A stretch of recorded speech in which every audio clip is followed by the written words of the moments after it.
చెప్తారు. పొద్దునే 8 గంటలకు ఈ పెద్దాపూర్ రెసిడెన్షియల్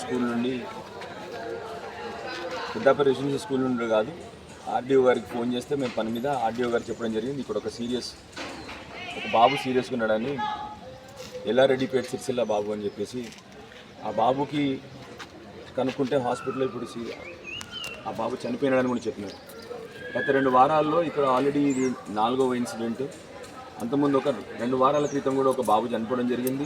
ఇద్దరు సీరియస్ ఉంటే అప్పుడు నిమ్స్లో అడ్మిట్ చేసి ఇద్దరికి కూడా ట్రీట్మెంట్ చేయడం జరిగింది. మళ్ళీ 2 వారాల తర్వాత చూస్తే మళ్ళీ ఒక బాబు చనిపోయినప్పుడు ఇంకో బాబుని కూడా కడుపు నొప్పి అని చెప్పి నిజామాబాద్ తీసుకుపోవడం జరిగింది. ఇప్పుడు ఆ బాబుని కూడా బాధాకరం ఏంటంటే ఇక్కడ ఉన్న యాజమాన్యానికి, ఇక్కడ ఉన్న స్టాఫ్కి ఎవరికి కూడా అవగాహన కూడా లేదు.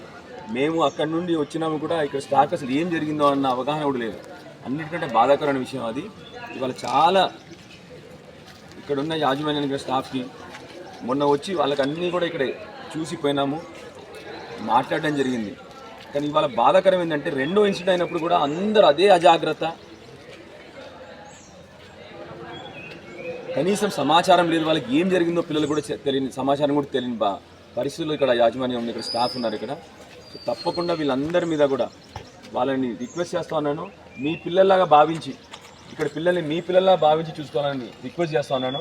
కనీసం ఇప్పుడన్నా నిద్ర లేవండి, మొద్దు నిద్ర లేచి కనీసం ఇప్పుడన్నా పిల్లల్ని సరి జాగ్రత్త చూసుకోవాలని చెప్పి మిమ్మల్ని కోరుతా ఉన్నాను. అట్లానే తప్పకుండా ఆ పిల్లలకు జరిగిన అన్యాయానికి ప్రభుత్వం రెస్పాండ్ అవ్వాలని చెప్పి రిక్వెస్ట్ చేస్తున్నాను.